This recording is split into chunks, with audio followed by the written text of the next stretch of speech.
Welcome back to the Mid-Year YouTube channel. In today's episode, I wanted to talk about the last split window ever built. Are you really the last of the dodos? Yes, I'm really the last of the dodos. So the last split window came up for sale on eBay. I didn't even know the car existed, and as you know, I like old Corvettes and split windows, so I thought it'd be kind of cool to document it and talk about this car. So the car is a pretty neat car. It's a saddle tan exterior with a saddle tan leather interior with the plastic walnut wood grain wheel. It has power steering and power brakes, has a 340 horse, 327, has a Muncie 4-speed. So in 1963 they made 21,513 63 Corvettes, and that ranged between coupes and convertibles.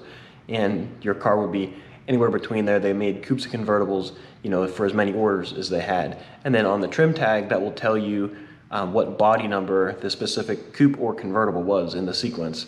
So they made 10,594 coupes in 1963, and if you look on the trim tag for this car, that's the exact number that it reads. So there's other evidence on the car besides just the trim tag to tell how early or late the car is. So you can look at the floorboards to see if they're deep below the driver's seats. So this car should be more shallow, like my red car. It should also have the late style gas door as well as the late style driver's door mirror. The headlights should be aluminum, where this car has fiberglass ones. You can look, it shouldn't have any hood alignment wedges.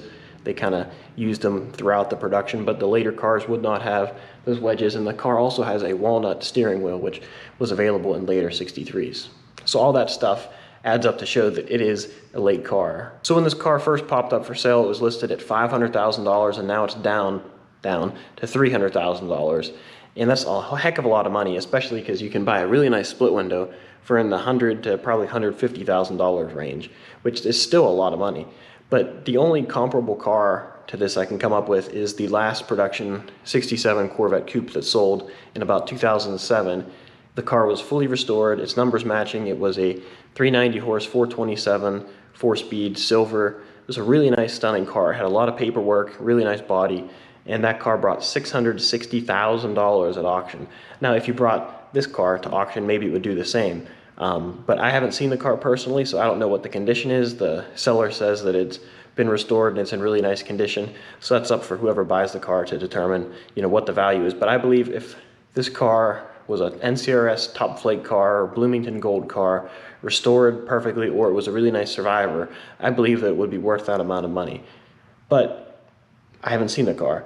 I think if the car would have been a black car with like a saddle tan interior or black with a red interior, and it was either the 340 horse or the fuel injected car, I think it could be worth even more than that. In my opinion, that's a more desirable combination. Saddle tan is nice, but that's really not my cup of tea. It's still a really neat car, and I think the car is really valuable because it is the last split window and it still exists in its numbers matching configuration.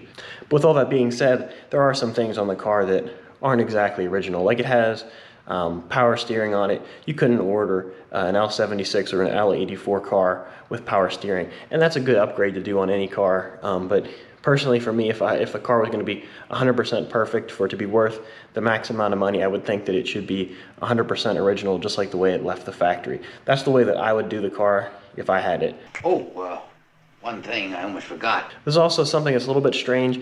It may be the way the car was photographed or the angles it was at or the camera that was used, but there's something funky about the taillights. If you look at the picture, it looks like they're too far inboard, and there's just something, I don't know if it's an illusion or if the car had some other taillights in it that somebody grafted stock taillights back in it, but they moved them too far inboard, or the car had 6 taillights and they removed the furthest outboard ones and they left the 2 inner ones.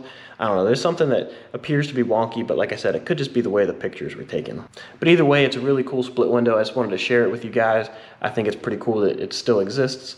I don't know if the first one exists. I don't think it does. I think that may have been more of a mule car that was just tested, and who knows if that car was destroyed or if it's in a barn somewhere. So that'd be a cool car to find. But I think the last split window could be very valuable, and it's on eBay right now, so you can keep an eye on it to see what happens with it. So if I see unique cars pop up for sale, maybe I'll do a video on them just to talk about them, because I think it's kind of cool to document Corvettes with history, such as this one. So if you enjoyed the video, please give it a thumbs up. Don't forget to subscribe. I still have a lot of work to do on some of these Corvettes, so I'll catch you guys later.